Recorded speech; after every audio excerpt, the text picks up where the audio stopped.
Karena Fatihah itu berangkat meninggalkan makhluk menuju Khalik. Itu isi Fatihah. Iyyaka na'budu, itu sudah hilang semua udah. Jadi kalau ada orang masih galau dengan makhluk, itu baca Al-Fatihah dan banyak-banyak baca iyyaka na'budu aja, langsung hilang itu. Obatnya ada di Fatihah. Jadi beliau sebenarnya sudah kasih wirid obat itu Fatihah. Cuma mungkin ada beberapa guru itu nggak enak. Kamu baca Fatihah buat saya, itu nggak enak. Ya nggak sopan aja. Tapi murid harus tahu diri. Fatihain gurunya, nggak mesti nunggu dia mati. Ya. Banyak yang nanya, loh kan masih hidup, kok kirim Fatihah? Memang kirim Fatihah untuk orang mati. Kita kirim Fatihah kan buat ruhnya, supaya kekayaan rohaninya melimpah kepada kita. Kalau tubuhnya nggak perlu kita Fatihain, ya dia udah menjatah sendiri sama Allah. Jadi Fatihahnya kita itu li faidir rahmah, supaya rahmat Allah yang ada dalam diri orang itu mengalir kepada kita. Itu rahasia Fatihah. Tapi bagi ahli thariqah disebut mahar berguru.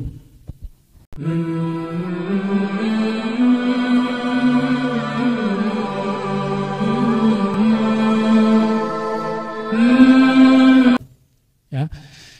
Oke, bismillahirrahmanirrahim.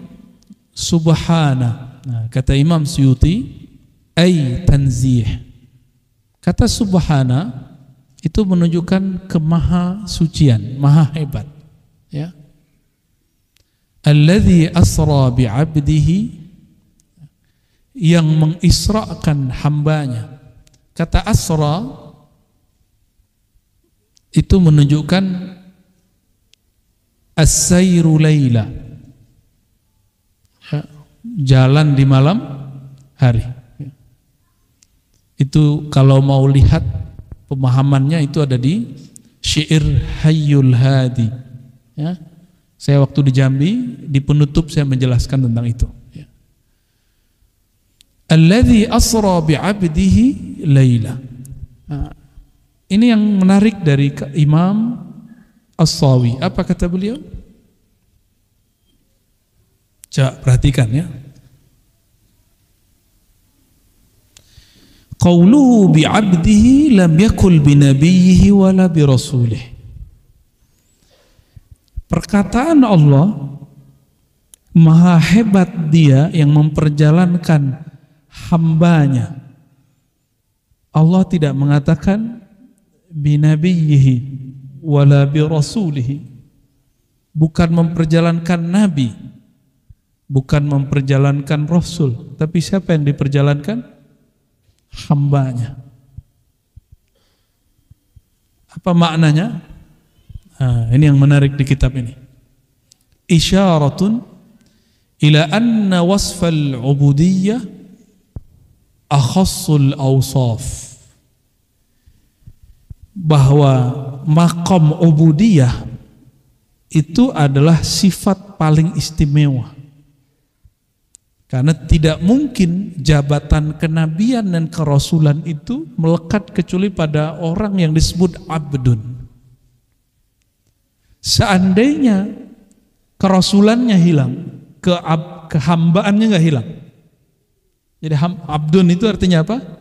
Hamba. Seandainya dia tidak lagi bertugas sebagai nabi, nabi yang masih hidup hari ini, Nabi Idris di langit keempat dengan tubuh buminya, kemudian Nabi Isa di langit kedua dan di bumi. Tapi ini riwayatnya ulama sufi sepakat, tapi ulama ahli hadis tidak sepakat. Ulama ahli hadis tahu hadisnya tapi meragukan wujudnya, yaitu Sayyidina Al-Khidir dan Sayyidina Ilyas, itu di bumi. Namun kalau ahli-ahli zikir, ahli-ahli rohani, mereka ketemu, ya, apalagi di Mekah Madinah itu sering ketemu itu, ya. Apalagi antum naik ke Jabal Nur itu bisa ketemu tuh, salah satunya, ya. Cuma kan sifatnya subjektif, sulit kemudian antum percaya kalau tidak mengalami, karena dia subjektif.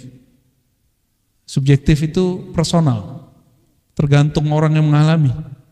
Maka jika ada orang yang mengingkari, ya nggak ada masalah juga sama kita. Dia nggak ngalamin, ya. Ini yang menarik kata beliau, ya. Akhassul awsaf wa ashrafuha, li'annahu idza sahhat nisbatul 'abdi li rabbih bihaitsu la yusyrik bihi fi ibadatihi lahu ahadan faqad faza wa sa'ida, ya. Karena kesuksesan seorang hamba menjadi hamba itu cuma ketika dia sukses menjadi abdun, ya. Dalam ungkapan Imam Ibn Arabi, abdun itu disebut wilayah, kewalian. Ibn Arabi ini dituduh oleh Ibn Taimiyah mengatakan wali lebih tinggi dari nabi. Ternyata sekelas Ibn Taimiyah bisa salah baca yang bergelar Syekhul Islam itu. Syekhul Islam lo gelarnya, antum syekh apa? Ya, kalau sekelas dia Syekhul Islam bisa keliru, apalagi kita itu. Dan kita memaklumkan itu tidak ada masalah. Ternyata Ibn Arabi dalam Fususul Hikam di bagian Sayyidina Musa pernah membahas tentang bahwa wilayatul anbiya, itu yang ketinggalan. Kewaliannya seorang nabi, jadi nabi itu pasti wali. Itu a'la, lebih tinggi daripada kenabian dia dan kerasulannya. Nabi pasti wali, tapi tidak semua wali itu nabi. Tapi kalimatnya nggak diteruskan, kata Ibn Arabi dalam Fususul Hikam, ya. Apa kata dia? Kalau wali, tidak ada wali yang paling tinggi makomnya kecuali dia paling rendah, dan dia satu derajat atau sekian derajat di bawah nabi yang paling rendah. Ada wali paling tinggi. Siapa wali yang paling antum kenal? Namanya Sidi Syekh Abdul Qadir Jilani Al-Qutub Ar-Rabbani. Itu beliau wali tertinggi, tetap saja jauh di bawah makom kenabian. Itu maksudnya, ya. Jadi al-walayah, kewalian itu alaqah khassah bainal abdi wa rabbih, hubungan spesial antara sang hamba dengan Tuhan. Maka biasanya orang-orang yang kekasih-kekasih Allah itu namanya apa? Tapi kalau dia datang kepada Allah itu pakai nama kewalian. Nama kewalian itu pakai Asmaul Husna.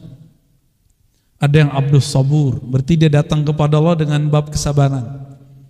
Ada yang Abdul Razzaq, orang ini tambah rezeki, nggak pernah membuat dia terhalang memandang Allah Subhanahu Wa Taala. Ya, imam kita ya. Ya, namanya Abdul Razzaq, masya Allah. Panggilannya apa tadi? Ojak.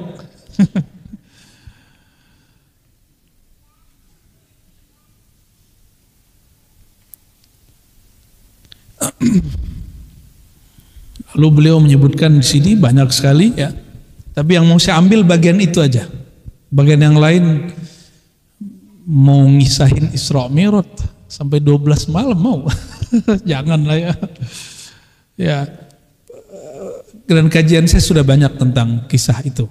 Hadis per hadis. Dari tahun ke tahun pakai Sahih Bukhari kita biasanya. Ya. Sekarang kita masuk ke hikam aja, ya. Nah, menjelaskan jika kalimatnya tentang abdun, kehambaan, pada kita itu kewalian, pada Rasulullah itu makom kehambaan, makom paling basic beliau. Bagi kita itu sudah paling tinggi, yaitu kewalian. Mungkinkah seorang umat Nabi Muhammad SAW mengalami itu? Mungkin nggak? Antum pengen Isra nggak? Isra itu tujuannya apa di ujung ayat? Linuriyahu min ayatina. Tapi ada di satu kitab, ya, kitab ulama-ulama terdahulu juga. Al-Masjidil Haram itu simbol apa? Kiblat. Apalagi? Persatuan. Ini kayak politik ini. Ketahuan nih bacaannya nih ya. Nonton beritanya ya. Apalagi? Bagus Ustaz. Al-Masjidil Haram itu simbol apa? Kalau kita ke Masjidil Haram, haram itu maknanya apa? Suci, terlarang, artinya terlarang. Kalau ada disebut hutan terlarang, itu hutan suci maksudnya. Nggak boleh dipotong, nggak boleh diambil, nggak boleh dijamah. Ketika orang ihram di Al-Masjidil Haram, di tanah haram, ada pantangannya nggak? Boleh nggak musyrik masuk ke kota haram? Nggak boleh. Maka beberapa masyayikh kami mengatakan minal masjidil haram itu adalah perjalanannya sahamba. Dia pertama kali adalah bab tauhid, karena al-masjidil haram itu simbol tauhid. Jadi modal awal orang itu bisa menjadi hamba yang diisrakan Allah, dia harus kuat dulu.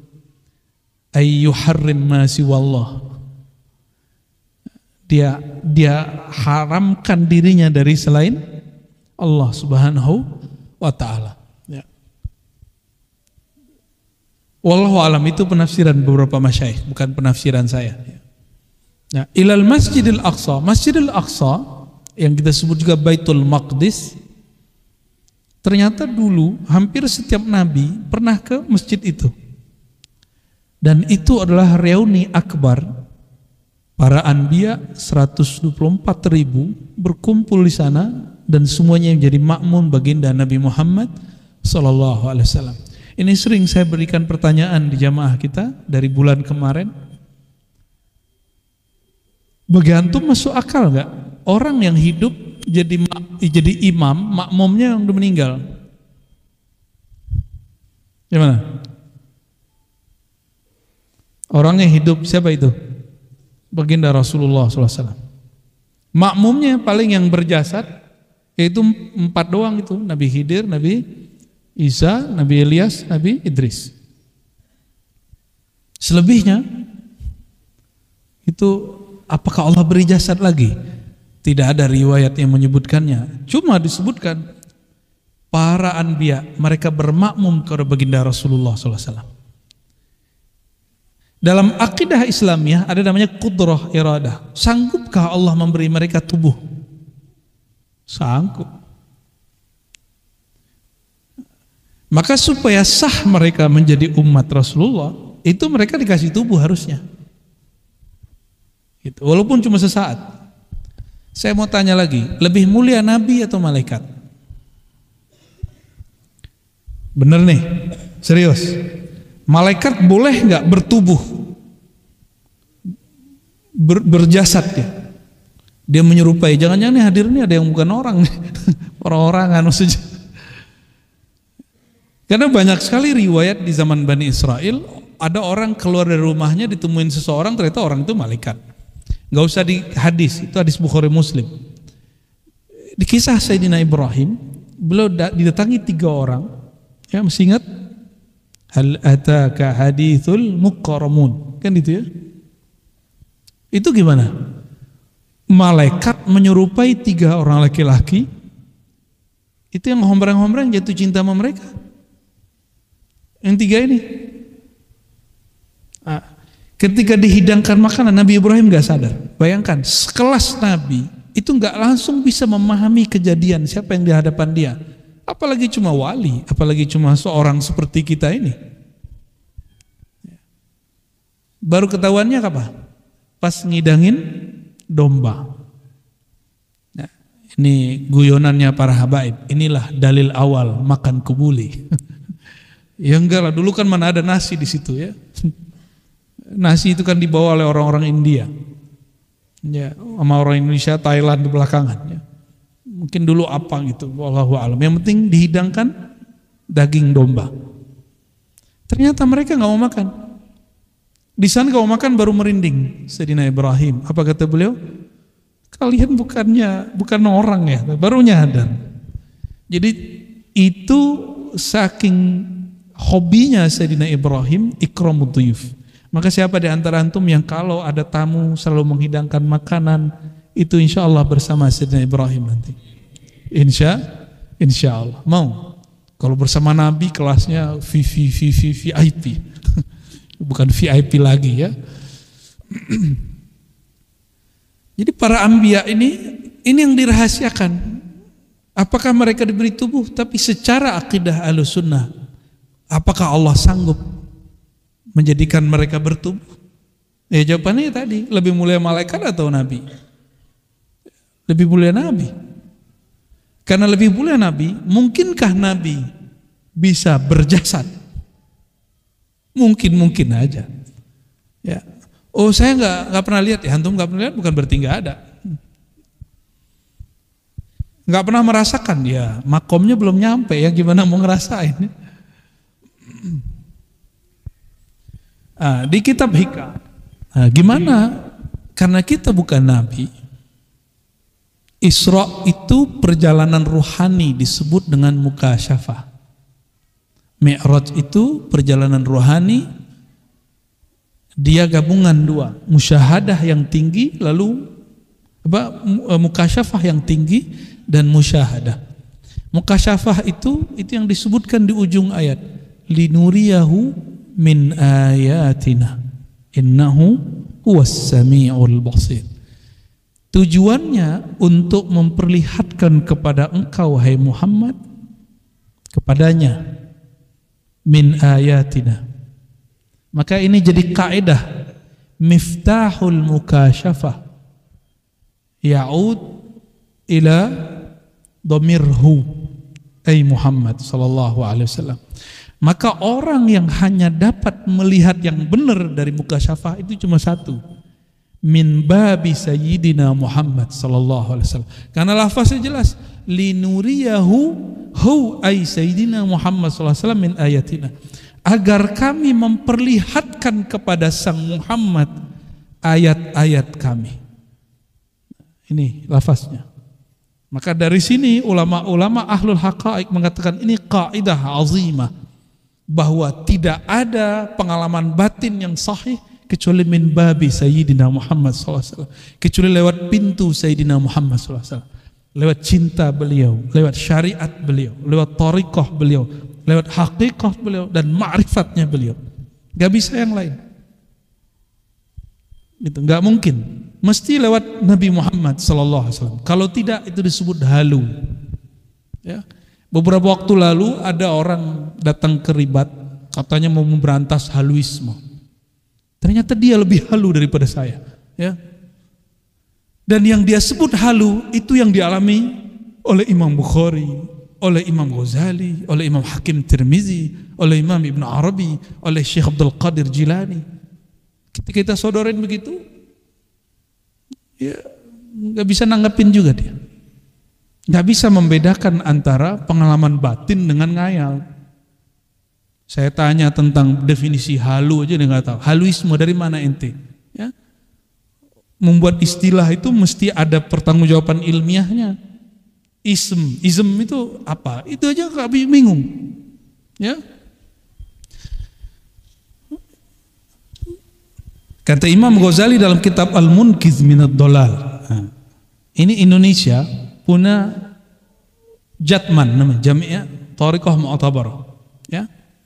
Jami'ah Thariqah Mu'tabarah itu menyebutkan bahwa thariqah kami, thariqah tasawufnya Imam Ghazali. Oke, tasawuf Imam Ghazali. Imam Ghazali dalam kitab Al-Munqiz minad Dhalal mengatakan apa? Orang kalau sudah Allah buka hijabnya, ini di bagian bab tasawuf, maka dia akan diizinkan Allah menyaksikan arwah, para malaikat, anbiya, aulia. Ini kalimat, apa dia halu? Apa Imam Ghazali halu? Ada berani bilang Imam Ghazali halu? Ya, jangan-jangan ente yang halu. Ya.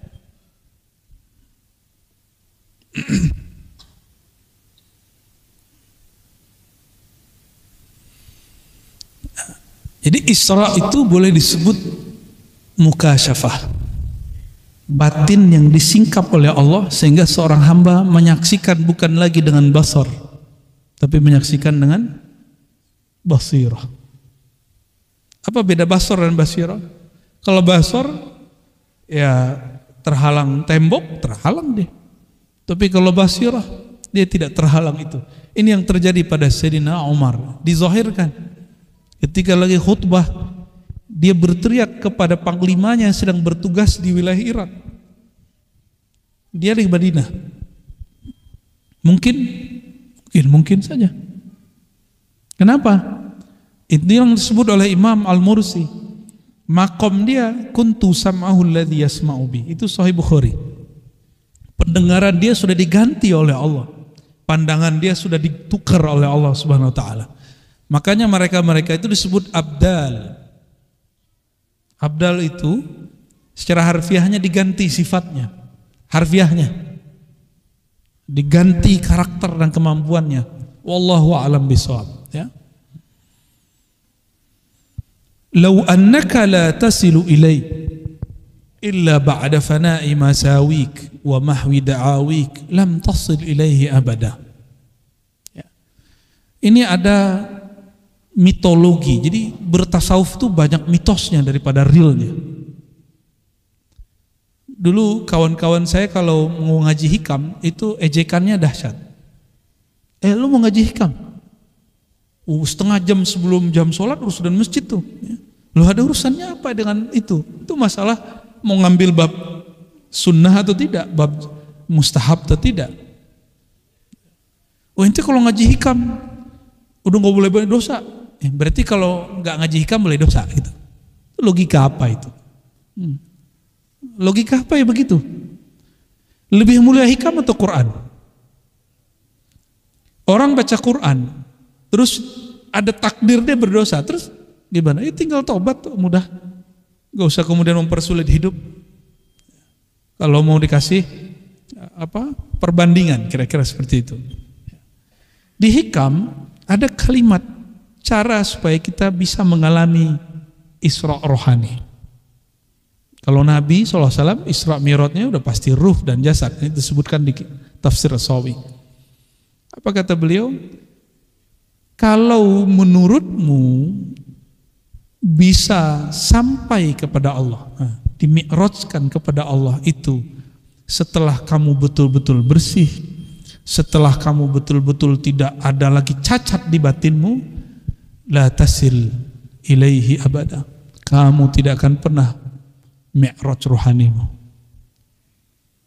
Jadi kalau mitologi tentang tasawuf ini enggak kita berantas, orang-orang akan enggak ada yang bertasawuf. Kalau ngomong bertasawuf ntar lupa dunia loh. Lu gimana mau ngelupain dunia? Masih makan, masih minum, masih kawin, ya kan? Nggak mungkin. Semakin orang bertasawuf dunia ngejar dia, bukan dia ngejar dunia. Nah, tapi ciri-ciri orang-orang yang dia cinta kepada Allah bukan dunia, dia melepas yang dia punya itu gampang. Kalau ada dia berbagi, kalau nggak ada ya dia bersabar. Nih, udah bisa begitu belum? Saya lagi belajar begitu. Kalau ada berbagi, jangan nunggu berbagi pas udah kaya.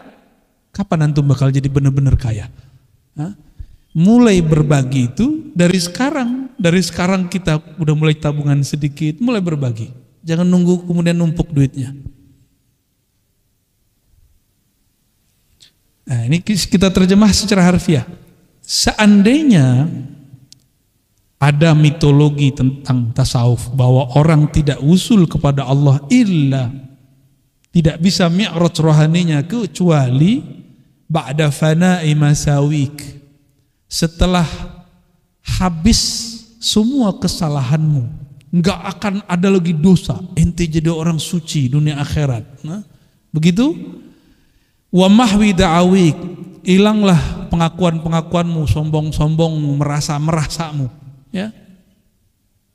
Lam tasil ilaihi abada. Kalau itu kriteria kalian tentang tasawuf, kalian tidak akan pernah bertasawuf. Kalau itu kriteria kalian tentang thariqah, tentang wusul, tentang sampai kesadaran bertuhan, bermi'raj rohani kepada Allah, maka kalian tidak akan pernah mencapainya. Ya, ini makom sulit, tapi pasti ada jalannya. Toh orang dulu bisa menjalaninya, masa sekarang nggak bisa? Imam Bukhari cari satu hadis berapa bulan? Berapa bulan Imam Bukhari cari satu hadis? 3 bulan tuh cepet. 6 bulan.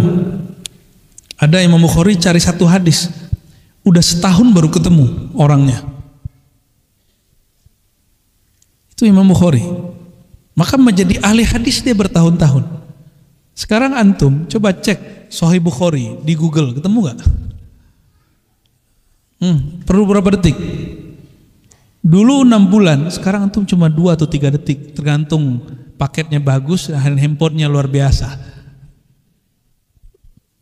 Berarti untuk mendapatkan apa yang didapat orang terdahulu, ini pakai analog sederhana. Saya belum pakai dalil, belum pakai dalil nas, nakli, akli aja dulu. Antum bisa dengan cepat mendapatkan hadis yang dulu Imam Bukhari nyari hadis innamal a'malu binniyat, dia berangkat dulu dari Uzbek ke Mekah. Antum bisa bayangkan 3-4 bulan. Gimana? Jika satu ilmu dahulu sekarang dapatnya sebentar, maka tenang aja. Pengalaman rohani, ilmu-ilmu kerohanian juga begitu. Dulu sulit mencapainya, sekarang mudah mencapainya. Jadi ini bergerak barengan. Dan semua itu Allah sediakan untuk akhir zaman ini. Hadis sekarang gampang ya. Saya nyari kitab sekarang tinggal telepon, besok datang kitabnya. Mau kita minta berapa dus, datang kitabnya. Kalau dulu enggak, kita jadi mahasiswa dulu aja sulit. Jadi 10 tahun yang lalu masih sulit. Sekarang katanya pandemi, katanya krisis, lebih mudah. Nah, maksud saya sederhana, bab kerohanian tambah mendekat akhir zaman, tambah cepat ya. Jadi nggak usah khawatir kemudian mengatakan itu mau orang dulu, kita mah sulit. Justru yang sulit itu dulu, sekarang mudah. Coba dulu mau ngaji hikam, antum dulu ke gunung dulu loh. Mau ngaji hikam ke Padang dulu. Saya dulu ngaji hikam di Padang, Pak. Dan bolos-bolos sekolah. Tiap hari Jumat kita bolos. Maka saya ngaji hikam itu keputus-putus. Minggu ini ngaji, minggu besok lihat dulu gurunya datang nggak. Kalau nggak datang, telat dikit saya langsung kabur. Sekarang enak kan? Direkam lagi kan enak.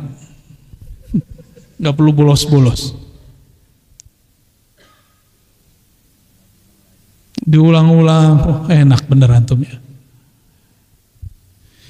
Nah, kalimat ini untuk menghilangkan apa yang kita bayangkan bahwa bertasawuf, merasakan kesadaran bertuhan yang dirasakan para wali-wali itu nggak mesti antum menjadi orang suci gitu maksudnya. Saya nggak mesti jadi orang suci. Karena jika engkau tasil ilaih, sampai kepada Allah ba'da fana'i masawik wa mahwi da'awik, kamu tidak lagi ada dosa, kamu jadi orang bersih sebersih-bersihnya, hati kamu bening sebening-beningnya, lan tasil ilaihi abada, kamu gak akan pernah menjadi kekasih Allah. Oleh karena itu, jangan heran nanti ada pemaksiat, tobat sebentar, dia mengalami pengalaman batin yang luar biasa. Ada orang penampilannya gak kayak ustadz, tapi kalau zikir rohaninya sudah koneksi ke siapa. Antum kalau kurang percaya, baca kitab Imam Notoilah yang lain, judulnya Lataiful Minan. Saya sampai sekarang gak pernah bosan. Dulu punya kitabnya satu, tahqiq Syekh Abdul Halim, gak tahu hilang. Kita beli lagi, baca lagi, khatam lagi, gak pernah bosan. Karena di situ para masyayikh kalau lagi zikir kadang rohaninya ketemu, rohani siapa, ketemu Nabi siapa, itu biasa. Saya lihat kemarin ada video, ada seseorang tiba-tiba dipermalukan oleh satu jamaah, cuma karena dia mengatakan saya berguru kepada rohani ini, ke rohani itu. Lalu dibikin malu sama orang. Ini terjadi karena mereka tidak lagi membaca kitab-kitab turas. Ya, baca kitab Lataiful Minan cukup. Di situ Sayyidina Abul Hasan Syadzili mengatakan, guruku dulu Ibnu Masyis, sekarang guruku langsung Jibril, Mikail, katanya gitu. Antum kira-kira gimana tuh? Jibril, Mikail, Israfil, Warruh al-Akbar. Aduh, kalimatnya ngeri kali Pak. Saya baca itu aja, ini gimana nih kitab ini? Apa Ibnu Athaillah nggak takut dituduh sesat? Enggak, dia udah nggak takut. Dia nulis kitab itu karena tahu kebenarannya. Seandainya dia takut dicaci maki orang, dia nggak akan tulis kitab itu. Berarti wali-wali dulu udah selesai. Terus kenapa kita mundur? Kalau mereka sudah maju, kenapa kita mundur? Kita maju terus. Jadi mau orang bilang, Ar-Razi, ente jangan bahas hikam, itu kajian berat. Sorry, Ibnu Athaillah sudah buka, kenapa ente larang? Ya. Dan ini paling ajib, kitab tasawuf yang paling banyak syarahnya itu hikam Ibnu Athaillah. Dan hampir semua bahasa yang ada orang Islamnya. Bahasa Jawa ada Pak, disyarah oleh Syekh Soleh Darat, pakai bahasa Jawa, utawi iku. Ya, saya juga nggak paham tuh. Kita ngerti baru lihat terjemahannya. Di Johor ada ulama nulis, di Minangkabau ada, di Sulawesi ada, di Kalimantan ada. Ada yang sempurna selesai, ada nggak sempurna. Di India ada, di Persia banyak, di Turki masya Allah ada semua. Ini kitab paling viral sampai hari ini. Ya arifuhu al-wali wa ghairul wali. Wali nggak wali kenal kitab itu. Baik. Clear ya? Jadi kalau belajar tasawuf nggak mesti nunggu suci, oke? Ya. Jadi antum nggak mesti jadi wali dulu baru ngaji hikam. Kebalik, ngaji hikam supaya jadi wali. Bukan jadi wali dulu baru ngaji hikam. Ya. Ada yang protes, ente kayak wali aja. Iya, saya wali anak saya. Ya. Bener itu ya. Emang standar wali apa sih? Ala inna awliya Allah la khaufun alaihim wa la hum yahzanun. Lalu belakangnya bab syariat. Allazina amanu wa kanu yattaqun. Tapi yang paling inti di depan itu, sesungguhnya wali-wali Allah. Jadi kalau orang-orang kebanyakan melihatnya itu la khaufun alaihim wa la hum yahzanun. Itu buahnya Pak. Wali itu nggak ada gundah gulana, sedih manusiawi tapi tidak sampai putus asa. Dia ada rasa was-was tapi tidak sampai membuat ragu bertuhan. Itu bedanya. Itu wali. Tapi kata kuncinya bukan di situ. Kata kuncinya di kata ala inna auliya Allah. Dalam bahasa Arab disebut mudhaf mudhafun ilaih.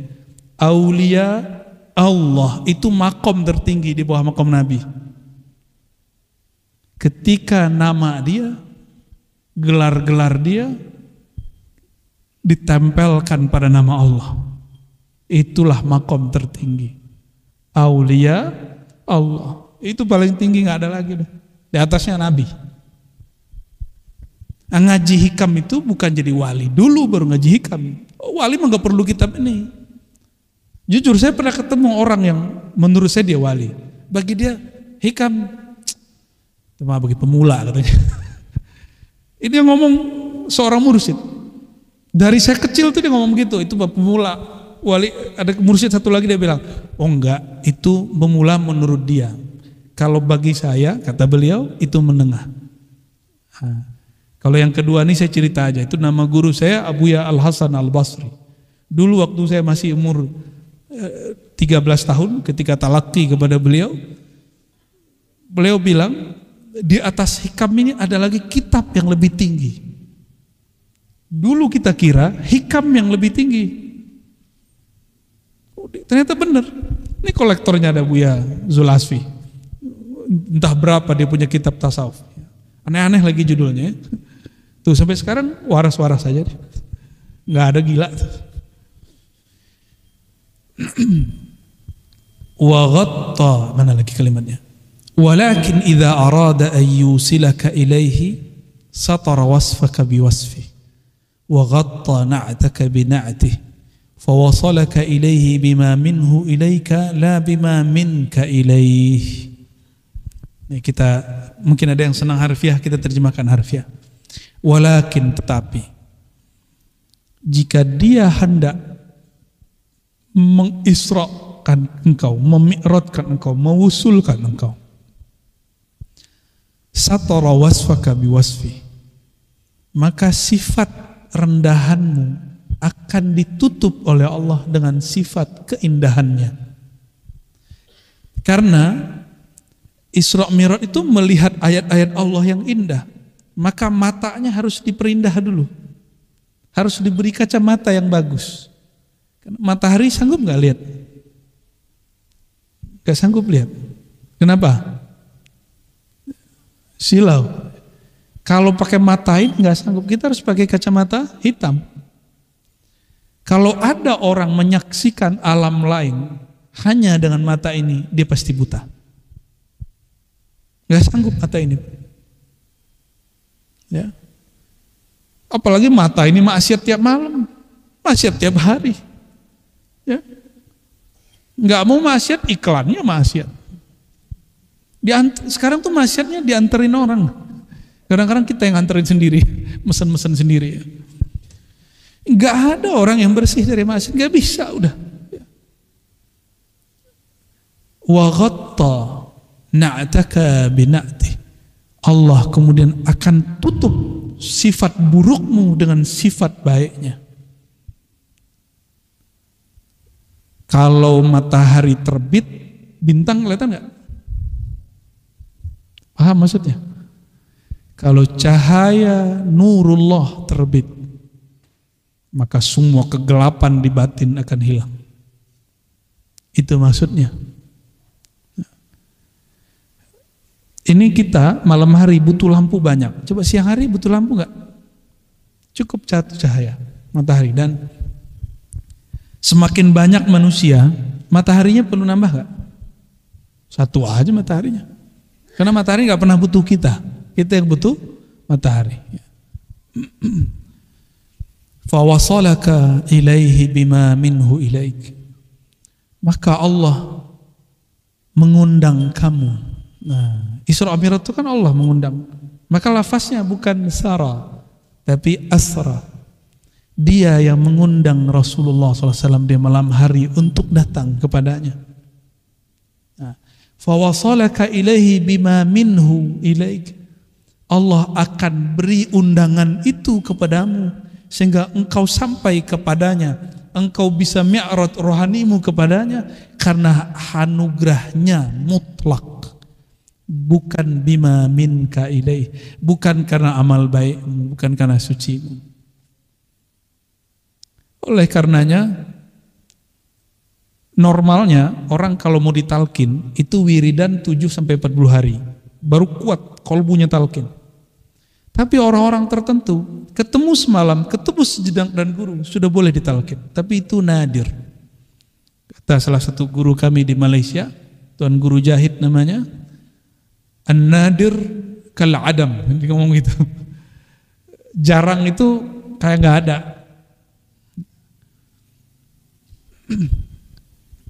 Dulu guru dari guru-guru kami itu pendiri salah pesantrennya Buya Zul Asfi ini, namanya Syekh Sulaiman Ar-Rasuli. Beliau lama ngaji di Mekah. Syekh Sulaiman Ar-Rasuli ini dikabarkan oleh orang-orang Thariqah Naqsyabandiyah di tempat kami, saya punya sanad Quran kepada Syekh namanya Muhammad Arsyad bin Abdurrahman. Tapi dia seorang mursyid. Syekh Muhammad Arsyad ini punya murid dan muridnya punya murid. Itulah guru saya. Murid dari murid dia. Bercerita apa? Ketika beliau datang, Syekh Sulaiman Rasul ini ulama. Waktu di Mekah ngaji fikih, tapi belum belajar thariqah, tasawuf.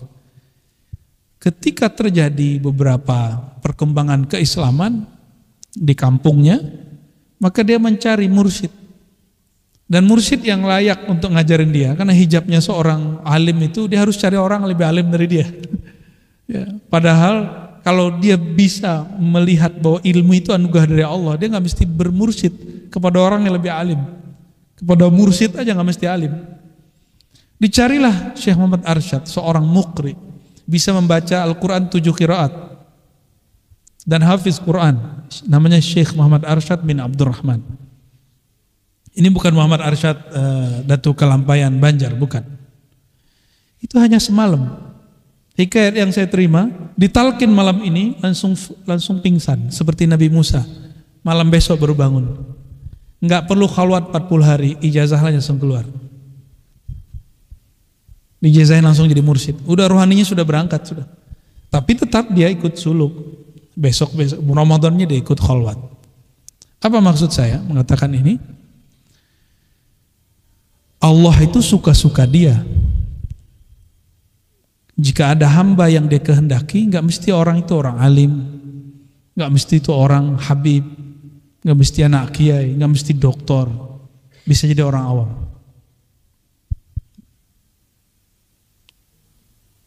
Orang yang mati masuk kubur itu ruhnya masih ada nggak? Kalau masih ada, seharusnya bisa komunikasi dong, Pak. Ya, mungkin nggak komunikasi? Nabi SAW itu sering mempertontonkan itu di depan para sahabat. Lewat di Ma'la nyapa, lewat di Baqi nyapa, lewat di Uhud nyapa. Bahkan kadang ngobrol. Ketika ketemu dengan di tempat habis ma'rakah, tempat perang yang di situ gugur orang-orang kafir Quraisy, apa kata Nabi? Oi, fulan, fulan. Apakah kalian menemukan apa yang dijanjikan Tuhan kalian? Nabi nggak aja ngomong. Meninggal baginda Rasulullah SAW, Sayyidah Fatimah, ketika Nabi Muhammad SAW dikubur, itu kalau kita ngubur biar tanahnya kuat, kita injek-injek ingat. Apa kata Sayyidah Fatimah? Ya abtah, wahai ayahanda. Manggil ayahnya sudah dikubur. Itu Sahih Bukhari, Pak. Ada yang berani menentang Sahih Bukhari? Ya. Memanggil orang dikubur, ya abtah, wahai ayahanda, ya abati, kan maknanya begitu. Betapa teganya orang nginjek-nginjek kamu. Kira-kira gitu. Sayyidah Aisyah tinggal bersama kubur baginda Rasulullah SAW bertahun-tahun sampai ayahnya meninggal. Lalu kemudian masuk Sayyidina Umar di kubur situ baru dia keluar. Kuburion kan Sayyidah Aisyah. Pencinta kubur, tidur di kuburan, Mbak. Kenapa Sayyidah Aisyah kemudian keluar dari kamar, gak tinggal situ lagi? Karena dia menghukumi orang yang sudah wafat seperti orang hidup. Jadi gak boleh lagi buka hijab dekat kubur. Hati-hati nih ibu-ibu ya. Kalau datang ke kubur pakai hijab. Karena di sana mereka bisa nyaksiin kita dengan izin Allah Subhanahu wa taala. Bapak Ibu yang bukan Allah, inilah Isra Mi'raj versi Imam Nu'taillah. Kata beliau sederhana saja, Allah kalau mau memi'rajkan, mewusulkan seseorang, maka sifat dia akan diganti. Ya, kalau mau diganti, diapain? Ini yang disimbolkan di dalam hadis Imam Bukhari, baginda Rasulullah SAW dibedah dadanya. Jadi kata beliau, ketika aku di rumah Ummu Hani, tiba-tiba Sayyidina Jibril dan Mikail datang, lalu membedah dadaku dan mengeluarkan jantung. Di waktu kecil ada 2 noda hitam dibersihkan. Setelah dewasa udah gak ada. Cermin bersih digosok lagi, tambah terang. Nah itulah rahasianya. Qalbu Rasulullah itu sudah bersih, dibersihkan lagi. Akhirnya nurun ala nur, cahaya di atas cahaya. Itulah maksudnya. Kalau yang di hadis itu simbol, karena itu alam antara tidur dan jaga. Baru beliau SAW menjaga. Artinya apa, Bapak Ibu yang bukan Allah? Apabila seseorang akan Allah undang untuk hadir di hadiratnya, ya, fi al-hadrah al-hilahiyah, maka Allah akan membersihkan sifat-sifat orang itu. Sesaat itu aja. Setelah itu mungkin dia kembali lagi ke sisi manusiawinya, mungkin dia kotor lagi, tapi dia tidak akan pernah lupa dengan pengalaman itu. Inilah yang dikatakan oleh Imam Abdul Qadir Jilani. Apa kata beliau dalam Al-Fathur Rabbani? Ketika seorang hamba, jadi maksudnya dirinya sendiri, berzikir duduk dalam khalwatnya, meninggalkan sisi basyariahnya, maka Allah datang mengenalkan diri kepadanya. Ana Rabbuka. Allah berkalam kepada Syekh Abdul Qadir. Wahai Abdul Qadir, akulah Rabbmu. Ini yang yang cerita benarnya. Kalau cerita yang jeleknya itu yang mengatakan semenjak hari ini semua yang haram halal bagimu. Ini bukan yang itu. Bukannya itu. Ini cerita yang benarnya. Kita kan taunya selama ini cuma kisah itu. Akhirnya kita nggak pernah percaya kalau ada orang mengalami ana rabbuka, kata Allah kepada dirinya. Padahal itu terjadi pada Imam siapa? Syekh Abdul Qadir Jilani. Beliau nabi atau bukan? Kalau beliau bukan nabi, berarti beliau seorang hamba Allah min ummati Sayyidina Muhammad SAW. Maka mungkinkah umat hari ini bisa mengikuti jejak beliau? Sanggupkah Allah memperkenalkan dirinya seperti dia memperkenalkan dirinya kepada Syekh Abdul Qadir Jilani? Mungkin nggak? Mungkin. Jadi itu bukan bab khusus buat beliau. Nah, ini yang digarisbawahi oleh Imam Al-Ghazali bahwa pengalaman ini yang disebut Mi'raj. Mi'raj itu bertemu Allah, Isra itu bertemu ayat-ayat Allah. Siapa yang mengalami itu? Setiap orang yang menghambakan dirinya kepada Allah. Nah, menghambakan diri itu bukan dengan banyak rakaat sholat, tapi dengan memahami bahwa dirinya hamba, baru sholatnya benar. Gitu. Itu maksud kita dulu mengatakan bahwa syariah itu tabi'atun lil haqiqah, itu maksudnya. Syariat itu nggak akan pernah diterima oleh Allah kalau hakikatnya nggak benar. Hakikat itu dalam sholat itu niat. Innamal a'malu bin niat, itu bab hakikat. Kalau niat nggak benar, sholatnya benar nggak? Ya cuma orang kan nggak mau paham. Ya. Kita sebutkan teks 1000 juga nggak mau percaya. Yang penting kalau kita ngomong salah. Tapi alhamdulillah ruhani manusia hidup. Ya. Maka dzabal fuadu ma ra'a. Sang fuad di dalam kolbu ini gak akan pernah salah. Meskipun orang-orang menentangnya, tapi yang punya fuad pasti mencarinya. Ya. Semoga fuad kolbu kita ini Allah terangi dan Allah izinkan menyantap rohaninya. Amin amin rabbal alamin. Sebelumnya salah satu guru kami mohon didoakan juga, tadi ada Kiai Aliyafi ya, mursyid kami juga, namanya Syekh Khatib Ilyas An-Naqsyabandi As-Sammani, dan juga ada guru yang sedang sakit, Syekh Tuanku Muda Sawir ya. Yang pertama umurnya 101 wafat. Kalau yang kedua sekarang umurnya 80-an, tapi memimpin zawiyah tarekat, surau tarekat dari umur 20. Dan setiap malam, hampir setiap malam beliau kalau zikir nggak kurang dari 5.000 setiap malam. Dari umur 20 sampai sekarang, antum hitung berapa tabungan rohaninya. Ya. Mohon doa untuk beliau berdua dan guru-guru yang lain, mursyid-mursyid yang lain. Insya Allah sudah dekat Ramadan, mungkin ini juga penutup kajian hikam sebelum Ramadan ini. Tawakuf dulu, mungkin gak bisa karena ada safar ya, ada safar. Semoga nanti pada Ramadan ada lagi, insya Allah ya.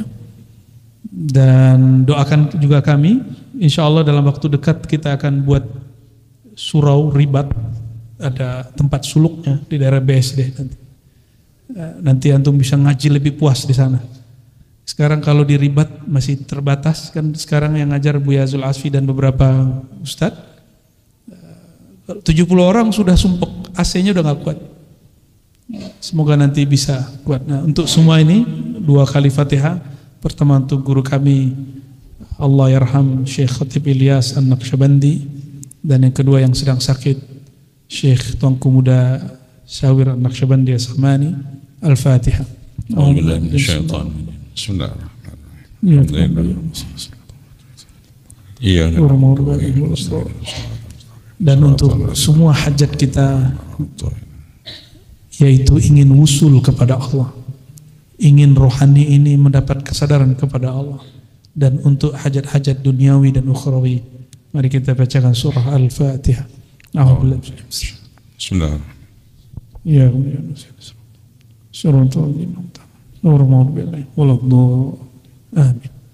Ya, tafadhal. Ada. Karena tawakuf sampai setengah 10 boleh. Baik, kalau masih ada pertanyaan-pertanyaan, Kak Buya ada berikan kesempatan kepada Bapak Ibu yang ingin bertanya, angkat tangan aja, sebutkan namanya nanti. Ada dari ibu-ibu? Enggak ada? Oh, masih ada.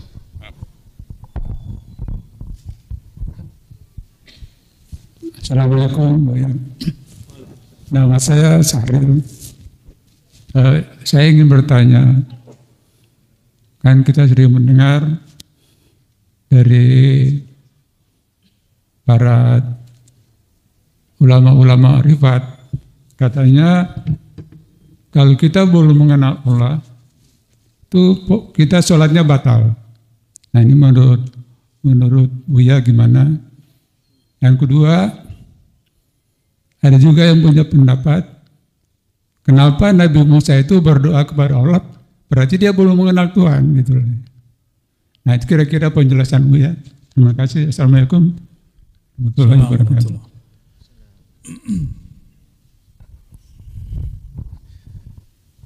Diterima dan sah itu lain, Mbak. Kalau ilmu fikih berbicara sah dan batal. Sah dan batal itu berdasarkan rukun dan syarat. Dalam rukun Islam, rukun sholat, adakah mengenal Allah? Enggak ada, adanya di syarat. Apa syarat wajib sholat? Muslim. Muslim wajib sholat. Siapa muslim? Orang yang bersyahadat. Seharusnya dia sudah kenal Allah, minimal namanya. Ya, minimal apa? Mengenal Allah itu ada kelasnya. Paling rendah itu mengenal nama. Yang kedua mengenal af'al, perbuatan. Yang ketiga mengenal sifat. Baru puncaknya mengenal zat. Itu mengenal yang mana? Kita kenal nama Allah cukup. Udah muslim sudah. Kalau kenal nama Allah, karena nama tidak berpisah dari yang punya nama, pasti dia nggak akan syirik. Kalau sudah tidak syirik baru disebut mukmin, ya. Tapi kalau kamalus sholat, kesempurnaan sholat, betul mengenal Allah. Mengenal Allah itu hakikat. Sholat itu syariat, menjalankannya namanya thariqat. Beda nggak? Jadi sholat itu tujuannya apa? Menghambakan diri kepada Allah karena kita sudah kenal. Contoh gampangnya gini Pak, Bapak udah nggak kerja kan, udah pensiun kan?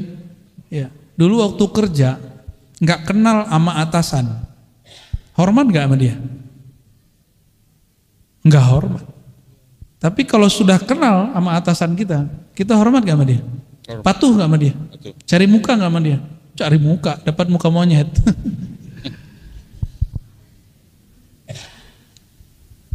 Kalau orang kenal kepada Allah, maka dia patuh kepada Allah. Sholat itu kepatuhan.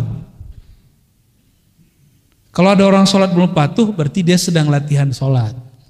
Kita ini sekarang sedang latihan sholat. Bapak itu belum betul-betul sholat. Serius. Aqimis sholata lidzikri. Baru benar ini. Dirikan sholat, hakikatnya sholat untuk mengenalku, mengingatku. Zikri. Mungkin gak mengingat yang gak dikenalkan, gak mungkin. Maka sholat, zikir itu wajib. Itu pasangannya. Kalau sholat tidak ada zikir, maka secara ilmu hakikat tidak diterima, bukan batal. Jadi kadang-kadang istilah fikih dibawa ke akidah, istilah akidah dibawa ke bab tasawuf, nggak nyambung. Ya. Orang yang ingkar kajian-kajian kita itu rata-rata dia ambigu, dia talfik, campur-campur istilah. Udah jelas kitab tasawuf dibacanya ala akidah, udah jelas bab akidah dibacanya ala fikih, udah jelas bab hakikat dibacanya versi fikih. Batal tidak batal itu bab fikih, jangan salah bab, jangan salah istilah.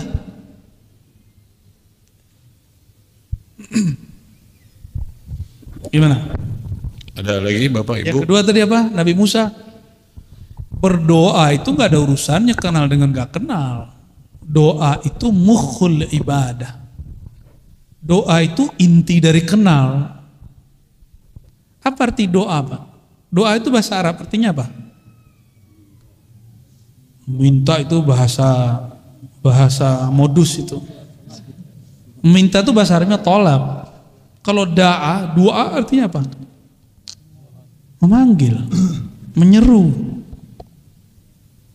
Doa itu menyeru. Kalau saya mau panggil, hoi, siapa yang ngelihat saya? Kan nggak ada orang mau lihat. Di sono saya lihat ada namanya orang yang Abdullah, saya panggil, Abdullah, baru dia. Maka berdoa itu justru aslul ma'rifah. Orang ketika berdoa itu tanda ada asal ma'rifah dalam dirinya, dia kenal kepada yang dia seru. Maka doa itu memanggil, qul ud'ullaha awid'ur rahman. Katakanlah, berdoalah, serulah, panggillah Allah. Jadi doa itu, tolong terjemahannya dibenerin, bukan meminta saja. Doa itu memanggil, menyeru, bermanja-manja. Ya, saya ini orangnya tegar, Pak. Tapi kalau saya sakit, ada orang yang saya sayang, ibu, istri, atau saudara, itu saya bermanja-manja, tolong saya, gitu. Seneng, pengen dapat perhatian. Udah jadi mahasiswa saya masih ingat, almarhum ibu saya, itu saya sakit 2 minggu, hampir sebulan, ya, pemulihannya sebulan. Itu tiap malam udah mahasiswa, nggak mau ibu saya pindah dari samping saya. Itu kan kayak baby tuh, orang udah mahasiswa. Kalau sakit masih pengen memaknya. Kalau nggak ada memanggil di saat butuh itu luar biasa. Ini pengalaman, Pak, biar paham doa itu gimana sih doa. Semoga antum nggak ngalamin yang saya alami. Ya. Awal saya menikah, saya kan nggak punya kerjaan nikah itu, Pak. Nikah itu nekat aja. Kita nikah, lagi S2, nggak ada kerjaan tapi tawakal ilallah. Karena saya yakin al ilmu lebih manis dari kerja. Maka orang yang belajar satu ilmu pasti semut datang. Mesti rezeki pasti datang. Itu konsep saya dari dulu. Antum kalau nggak yakin amat jangan lakukan. Ini hanya untuk orang yang yakin. Ya. Hatta bapak saya nggak yakin. Kamu mau ngasih makan anak orang apa? Saya tanya. Masa orang Torikot nanya begini soal gitu? Bapak saya begitu langsung udah kamu nikah soal. Pernah kejadian. Uang saya cuma sisa 50.000, Pak. Kamu sakit, saya sakit, dia sakit, istri saya sakit. Yang saya kenal cuma siapa? Emak sama bapak saya. Kita nelpon bapak ibu, manggil Pak, mak langsung nangis. Memanggil nama ayah, panggilan ayah, Pak, mak, langsung nangis. Maksudnya apa tuh? Orang kalau ittirar, afaman yujibul muttarra idza da'ah, itu kalimatnya. Da'a, doa. Siapa lagi yang akan menjawab ketika ada seorang hamba hatinya sedang genting, hatinya sedang terpaksa, duit lagi nggak ada, baru manggil nangis. Jadi antum kalau lagi betul-betul ittirar kepada Allah, ini baru ke hamba, ini analog aja, cuma analog. Kita butuh kepada orang tua, kita lebih membutuhkan kepada Allah SWT. Antum doa apa sih nangis? Nggak ada nggak nangis. Dan sekarang nggak berani lagi Pak minta rezeki saya. Saya sekarang kalau menangisi ya Allah, kenapa hamba ini masih maksiat? Hati ini kenapa belum? Kok masih begini? Oh ternyata dalam hikam udah ditulis begitu. Emang udah sunatullahnya. Dan ketika kami umroh kemarin, dapatlah satu hikmah. Fazkuruni azkurkum. Ingatlah aku ingat kamu. Ya, benar. Tapi orang tidak akan mampu mengingat Allah kalau Allah tidak menggerakkan dia ingat kepada Allah. Benar. Ini bukan Jabariyah, ini cerita bab anugerah. Di saat saya berzikir, berarti Allah sedang menghendaki saya menyebut namanya. Paham maksudnya? Di saat antum gak zikir, Allah lagi berkehendak apa? Allah lagi berkehendak kita melihat alam semestanya. Itu juga zikir. Maka bedakan nisyan dengan ghaflah. Wala takun minal ghafilin. Janganlah engkau menjadi orang yang sengaja lalai. Kalau nisyan tidak. Sudah berusaha khusyuk, enggak khusyuk-khusyuk. Itu namanya nisyan. Wazkur rabbaka idza nasita.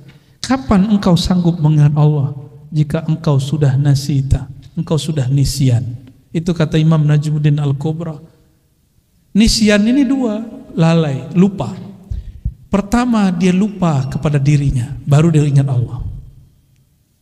Itu namanya zikir khafi. Yang kedua, dia lupa alam semesta, dia kemudian ingat Allah. Itu namanya zikir jahar. Jadi seseorang berzikir jahar keras, itu bukan suara yang meninggi. La ilaha illallah itu suara raf'us saut. Tapi zikir jahar menurut ahlul haqaiq, ketika engkau memandang alam tapi engkau tidak melihat alam, yang kau lihat adalah sumbernya alam. Maka di saat kita melihat alam, mungkin lidah nggak nyebut Allah, qalbu nggak nyebut Allah, tapi kan kita ngelihat perbuatan Allah, ya kan? Zikir juga nggak? Jadi orang kalau faham bab ini, dia tidak akan pernah lupa kepada Allah walaupun 1 detik. Antum gak akan mungkin bisa zikir subhanallah tiap detik, gak mungkin. Saya ahli talqin, alhamdulillah dapat ijazah lebih dari, gak usah sebut ya, takut antum takut disebut macam-macam lah antum ya. Dapat izin mentalkin zikir Allah, Allah, Allah. Tapi saya boleh jujur kepada antum supaya antum tidak mentakdis, mengkultuskan.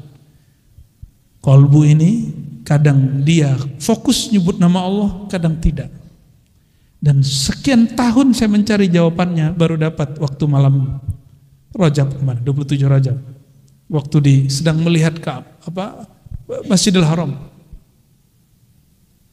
Pagi-pagi mulai dari ba'da subuh sampai syuruk. Habis syuruk kayaknya malas hati ini mau sarapan. Karena lagi asik sarapan rohani. Mendapatkan sir fazkuruni azkurkum. Dan di alam ini kan kalau enggak namanya Allah, perbuatannya Allah. Kalau enggak sifatnya Allah dan pemiliknya zatullah. Jadi tubuh kita ini enggak boleh pisah sedikit pun dari nama Allah. Pisah mati. Maka kalau ada binatang mati itu dia enggak nyebut nama Allah lagi. Jadi setiap binatang, tumbuhan itu ada nama Allah, Allah titipkan di mereka. Kalau di riwayat hadis diberikan rasio yang bagus bahwa ada malaikat bertanggung jawab di pohon. Tapi menurut kitab Isrul Asrar Syekh Abdul Qadir Jilani enggak. Di situ ada sir, ada ruh, ar-ruh an-nabat, ya, ruhun nabat, ruh an-nabati. Jadi berdoa bukanlah tanda tidak kenal Allah, tapi berdoa itu menunjukkan bahwa ada aslul ma'rifah di qalbunya. Maka di hadis disebut mukhul ibadah. Ya, kalau saya boleh menyebut istilah lain, ad-du'a simatul walayah. Doa itu ciri khas kewalian. Itu. Wali itu kenal sama yang dia panggil. Ya, kalau nggak kenal, kalau panggil istri kan nggak ada yang lihat. Tapi panggil nama dia pasti dilihat. Ya. Berani manggil orang pakai oi? Hah? Coba manggil Allah pakai oi. Oi. Bisa nggak? Enggak. Di jalan ketemu orang kita panggil, yang kita panggil namanya atau tubuhnya, tangan gitu nggak? Namanya atau gelarnya. Mungkin dia dulu rektor kita, Pak Rektor, walaupun dia bukan rektor lagi. Jadi yang dipanggil apa? Nama dan gelar. Ya, Pak DKM. Oke, barangkali itu ya. Jadi tolong diluruskan Pak, ngaji ma'rifat tuh harus hati-hati, ngaji hakikat. Karena ya, banyak orang tergelincir di situ. Kita berdoa semoga Allah menjaga kita semua. Gimana? Masih lanjut? Ya. Marrah wahidah. Fadhal. Assalamualaikum warahmatullahi wabarakatuh. Assalamualaikum. Saya baca dalam kitab karangan Syekh Imam An-Nawawi. Dalam kitab itu dijelaskan dalam Banten. Syekh. Maaf. Di situ ada materi yang menjelaskan tingkat keunggulan makhluk. Di antaranya dijelaskan oleh Syekh Ahmad Marzuki. Jadi tingkatan ini para nabi dan rasul lebih unggul daripada malaikat. Yang lebih unggul daripada nabi dan rasul adalah Nabi Muhammad. Setelah Nabi Muhammad adalah Nabi Ibrahim, Nabi Musa, Nabi Isa, Nabi Nuh. Nah, pertanyaannya Bu ya, kenapa setelah Nabi Muhammad itu Nabi Ibrahim dan nabi-nabi yang lain? Sedangkan kita tahu bahwa nabi itu banyak. Kenapa Nabi Muhammad baru Nabi Ibrahim? Sekian. Assalamualaikum warahmatullahi wabarakatuh. Assalamualaikum warahmatullahi wabarakatuh. Sayyidina Ibrahim itu sebutannya Abu Tauhid. Abu Tauhid. Apa arti Abu Tauhid? Abul Muwahhidin, bapaknya ahli tauhid. Dan tidak ada nabi dari Bani Israel, dari Bani Ismail, orang-orang Arab, bahkan dari jalur Siti Konturo yang jadi orang Asia Timur, Asia Tenggara seperti kita, kecuali keturunan beliau. Kecuali keturunan beliau. Jadi insya Allah wali-wali Allah yang ada di negeri kita itu keturunan Siti Konturo. Insya Allah. Kita nggak bisa mastiin juga. Ya.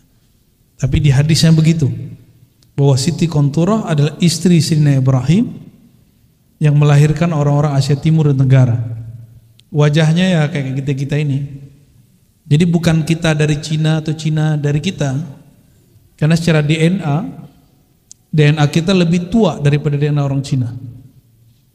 Lebih tua 10.000 tahun dari orang Yunan. Itu penelitian terakhir dan itu paling valid. Ya, paling valid. Jadi bukan orang Cina itu kampung kita, bukan.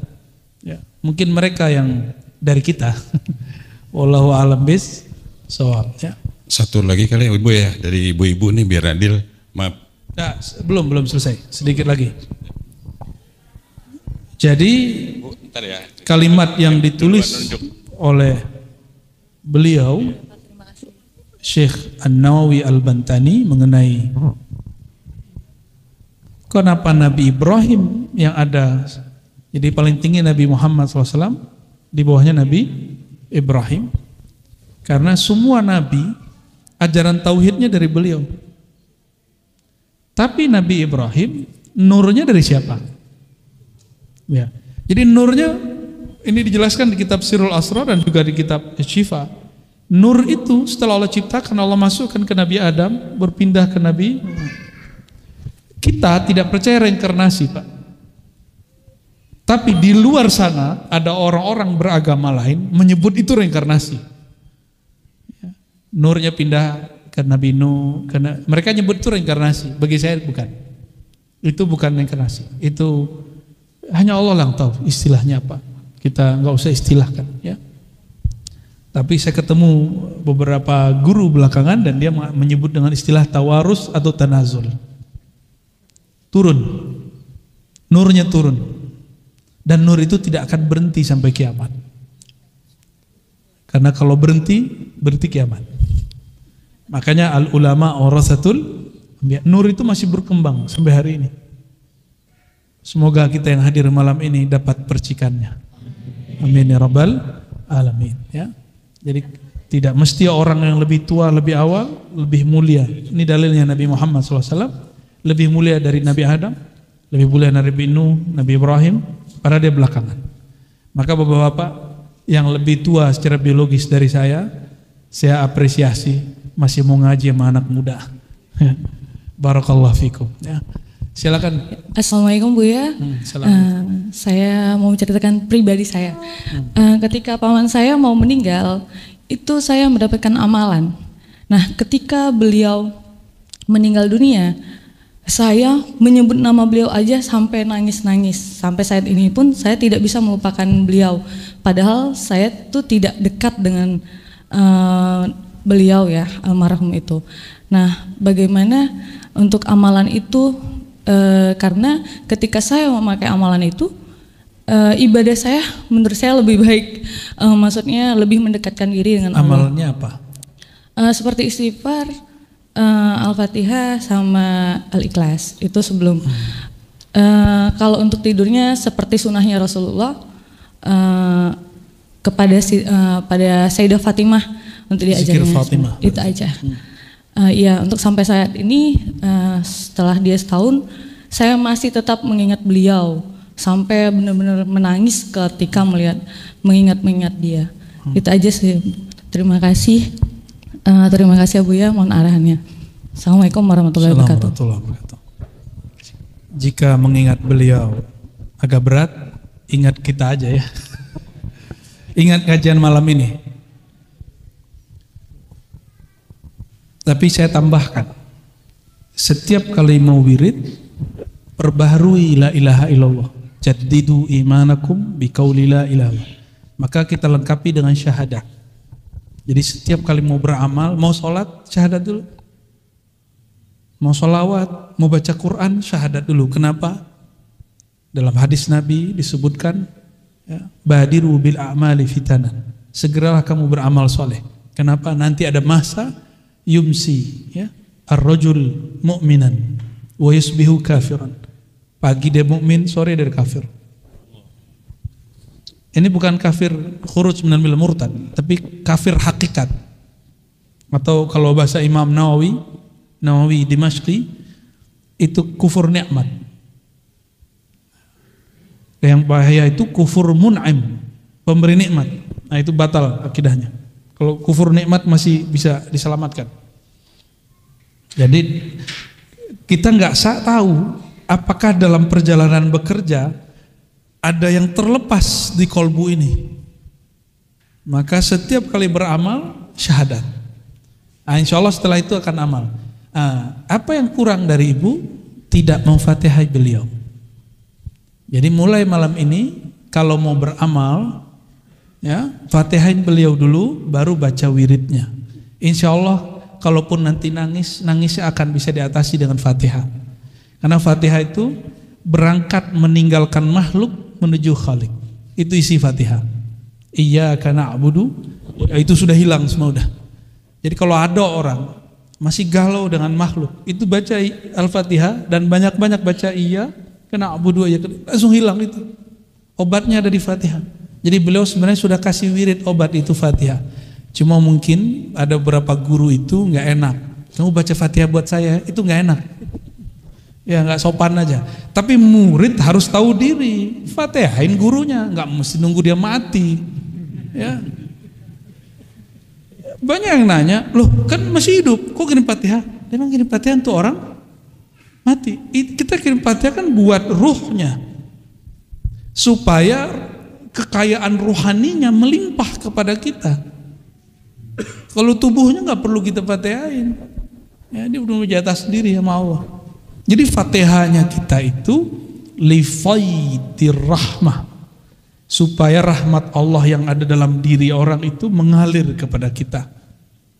Itu rahasia Fatihah. Tapi bagi ahli thariqah disebut mahar berguru. Mahar berguru itu kalau masih hidup, masih belum meninggal. Kalau masih hidup antum ya kasihlah dia hadiah. Kalau masih ada keluarganya, kasih hadiah buat keluarganya. Ya. Hadiah ya semampu kita lah beri. Membahagiakan guru itu luar biasa. Itu cara paling cepat menuju Allah Subhanahu wa taala. Jadi ada tempat saya orang nggak ngamalin macam-macam, nggak sempet. Dia cuma tukang masak gurunya. Setiap gurunya lapar, nasi sudah ada. Apa katanya? Masya Allah, Ananda, semoga Allah memberkahimu. Itu orang yang wiridan di surau, belum ada yang didoain satupun. Belum. Malam Lailatul Qadar, semua orang tertidur, dia yang bangun sendiri. Dia lagi dulu kan masih pakai kayu la ilaha illallah, masuk la ilaha illallah, semuanya pakai la ilaha illallah. Itu api nggak berasa panas sama dia, dia gini-gini aja mana. Ya, karena dia nggak ngeliat api, dia ngeliat yang lain. Ada orang yang sadar saat dia Lailatul Qadar, ada yang tidak.